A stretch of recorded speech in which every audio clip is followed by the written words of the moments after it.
Welcome back, everyone. Welcome back to another week, another edition of the PiGosaur Cup. PiGosaur Cup number 52, your weekly dose of PiGosaur Cup action. I'm, of course, your ZvP, and with me I'm joined by these amazing players, by the people in chat, by my plushies as well. Welcome, welcome, one and all. If you're in the chat, exclamation mark B. By the way, to have a look at the back yourselves, the back of this live, the back of this stacked, and we are jumping into our first series of the broadcast, and spawning in the bottom right-hand corner of Maganatha, we have the teal Protoss, sorry, the teal Zerg player, the teal Zerg. It is Wayne. And spawning in the top left-hand corner, we have the pink Protoss player, the South Green Protoss. It is a Prome. And if you're in the chat, you know what time it is? It is Gamba time. It's Gamba time. Predictions open. Place your bets on who you think will claim the series. Best of luck in the chat as we settle into our PVZ. Here we go.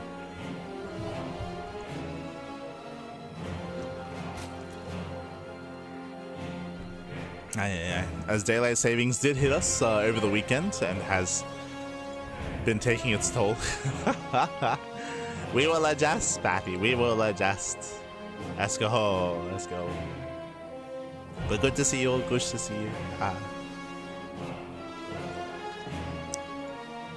SLA Chronos. Yes, the bunnies are good. The bunnies are good. They're growing. They're getting beat. They're beautiful. Beautiful. I should also emphasize, of course, that when it comes to PiGosaur Cup, this week there are no new maps, so there's no TLMC21 map pool getting involved. But of course, it is on the latest patch, and we have still yet to really embrace too many tournaments on the new patch either. I mean, of course, we've had the Tunic Cups, we've had the League Cup as well.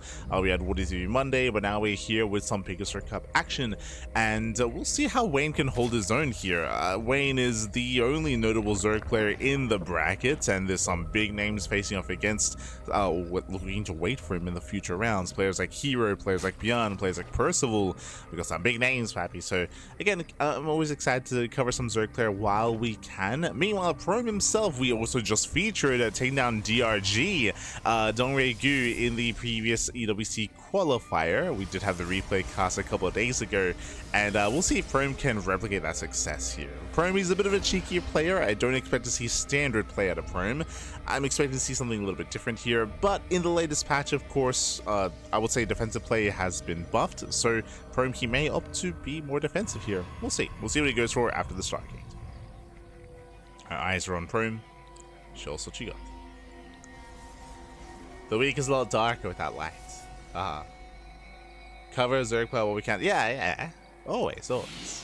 Although, I mean, if you know anything about our channel, I mean, you can check on YouTube, but like it's mainly PvP and PvT. Like that's that's like 80% of what we cast. We're used to it, man. We're used to it. Let's go. That's also been the case for like 4 years. So,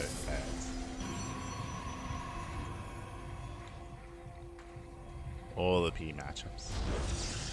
Oh, and we were curious. If you recall, I did mention that Prome, we expected something different, and there it is. We're going to be rushing into said fleet beacon. With this, we can go for a Tempest rush. We can rush into Tempest. We'll see if we invest into tectonic destabilizers. We'll see if we invest into a second Stargate as well. But already a cheeky build out of Prome. And there it is. Second Stargate is on the way. Now, if you remember, he did this build against DRG and was able to bring him down. This should be 2 base, 2 ports, and mass Tempest into what... it could be one of two things. Either we commit into Stargate and commit into Skytos, or we go into a switch into a ground-based composition instead.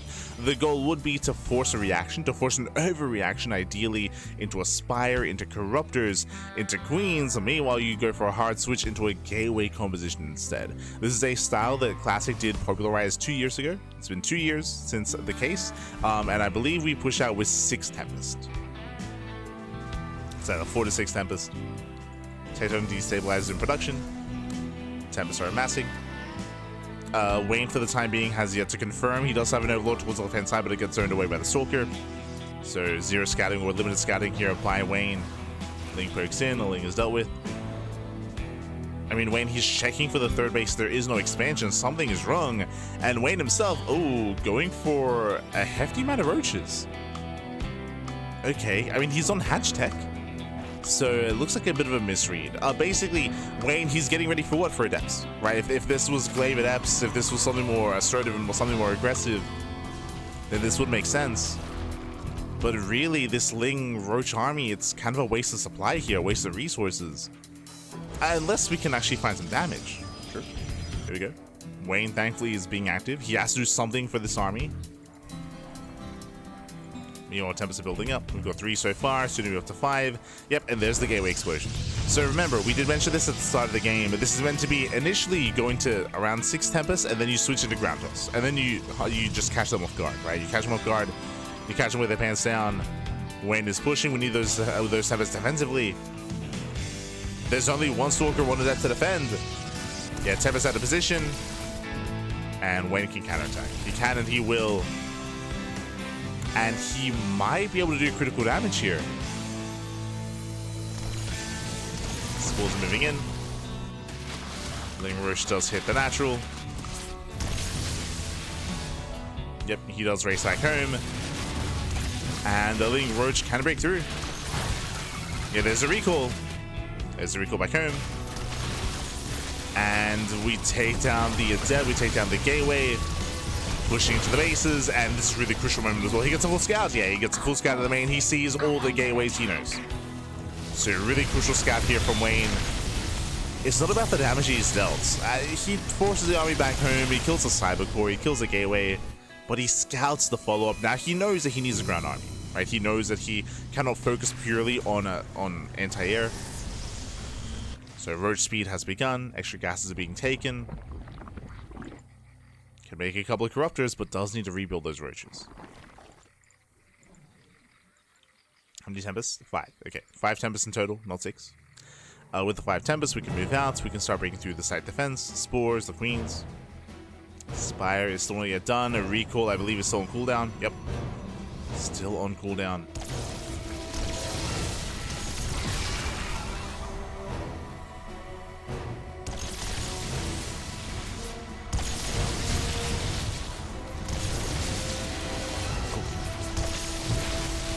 Can one-shot. And one-shot the Queens. Meter production has begun. Gets another Queen. I mean, the Queens are going down, but they're buying time.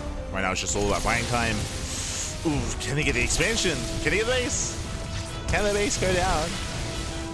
Gets all the Queens.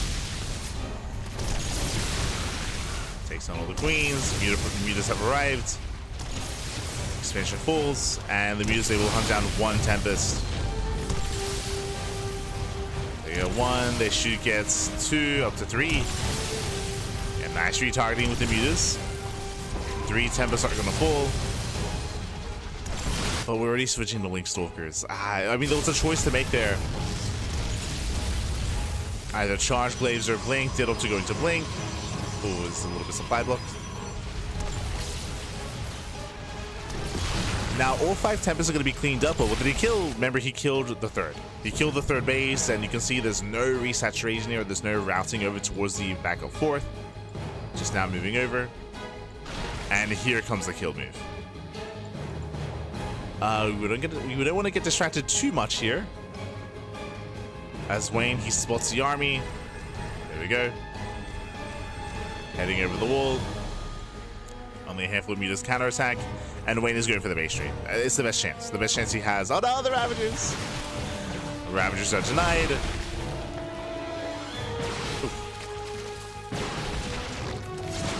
That Stalkers are moving in. The boys are being pulled. He has to blink away. Oof. Does spend his entire blink. That's an ideal. At the same time, Mutas and Lings, they get into the main. They slip into the natural. And we are coming to the base trade. Now, does anyone save their workers? Wayne, he can pull away some drones, true. Pull away some drones. Meanwhile, that's a full wall back. Sorry, not a full wall, but we do have some reinforcements back at home. We do have a warp in. Takes down the Roach Warren. And Prome, does he push up into the main? It's not going to be easy. Okay, from here, he backs off and peels off towards one of the bases. Lings are killing more in the main. Now, is there a recall back home? There is a recall. Oh, bit of mistarting there. There we go.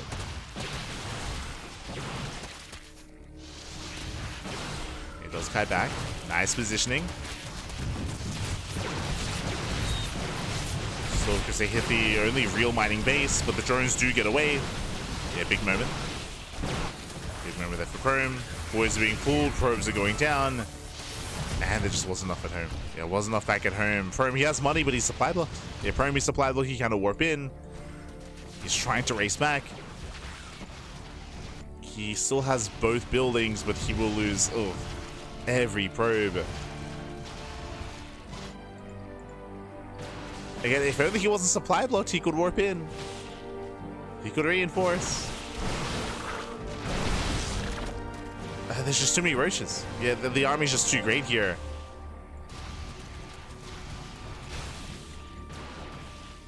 Pylon's now being thrown down.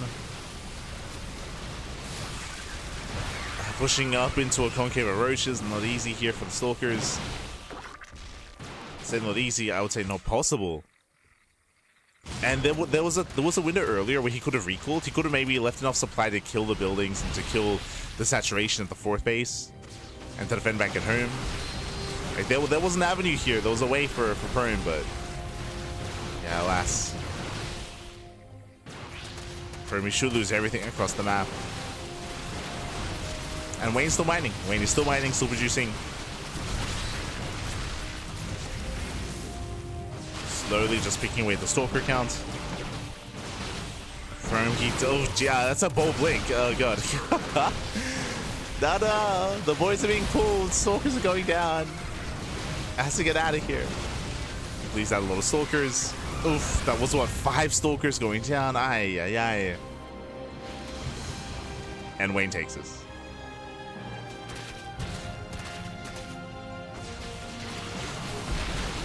Miri should take this. I'd say that the blink control is better towards the end. Cleans up all the lings. We have more lings to reinforce. Microing is hot up, but GG gets called, and Wayne, he takes game at number 1. GG. Whew. GG, well played. Wayne, he does take a lead in the series. Again, Prome, he definitely had the tools to defend and to pull this off as well. The base trade was the best chance for Wayne. Not just because it's a base trade, not just because he could not fight the main army, but it also allows your opponent to make mistakes as well, right? Like in this high intense situation, you're missing pylons, you're getting supply blocked, you're not able to preserve any probes and hide them on the map. Like things can go awry and it can be really chaotic. And with that, GG. With that, GG well played. Wayne does take the first game here, does take a lead in the series. Let's go.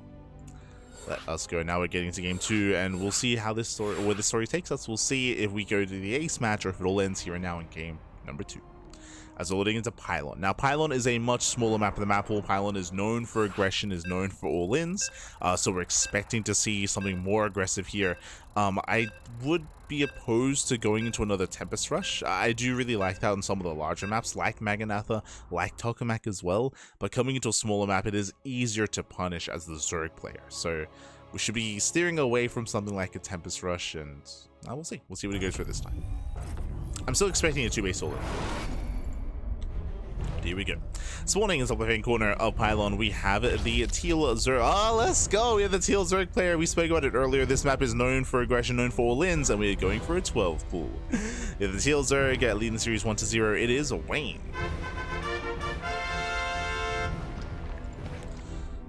And spawning in the bottom right-hand corner, we have as opponent, we have the pink Protoss player. We have the pink Protoss himself representing among SG people. It is a Prome. Here comes said 12 pool.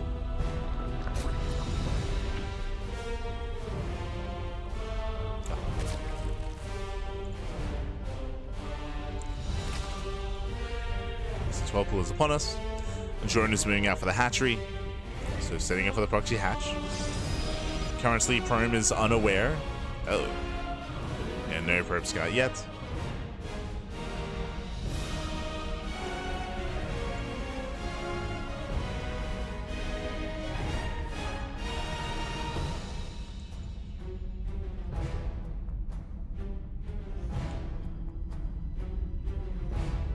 Drone patrol.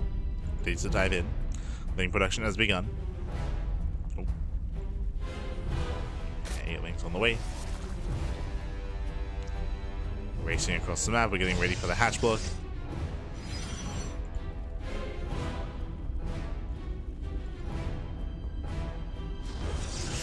Ooh, and here we go. The hatchery has been thrown down. Late Probe Scout just now realized what's happening, and Prome, he's cool with his pants down. The pants are down. Zeal's now being chronoed. We have the boys being pulled. Went for he already threw down the Nexus. And this should be too much damage. Yeah, the Lings, they will overwhelm. They will overwhelm. They get on top of the pylon. The Zealot will pop out in time. I mean, kind of. It will pop out. Ooh, but the pylon falls. Lings, they pull away. Oh. Lings have to be careful. Wall is broken. The wall is broken. The production is depowered. There's nothing in the main base. Oh, he wants that Zealot. Oh no, the Zealot. Yeah, the Zealot is stuck. Zealot is trapped. 0 fighting units. Miscontrol there by Prome. Ay, ay, ay. And Lings, now they can just focus on the wall.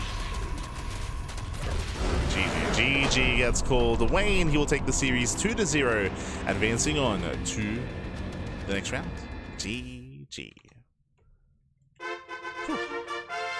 GG, well played again. Late scouting out of Prome, late realization what was happening, so by the time he realized that the Lings were moving out across the map, he had already invested into a Nexus. The Nexus was already on the way, so again, greedy play there out of Prome. And again, that is on Prome because we spoke earlier how here on Pylon, specifically on this map, it is known for aggression, known for all-ins. Not saying that, of course, all games lead into 12 pools, not at all, but you want to be aware of what your opponent's up to, especially on a rush map like this. GG. GG, well played with that. Congratulations. Wayne does advance on to the next round, and we'll see where this, where we take us here. Exclamation mark B in the chat. Exclamation mark B in the chat. To have a look at the back yourselves. Let us catch up on the bracket itself and figure out where we are and where we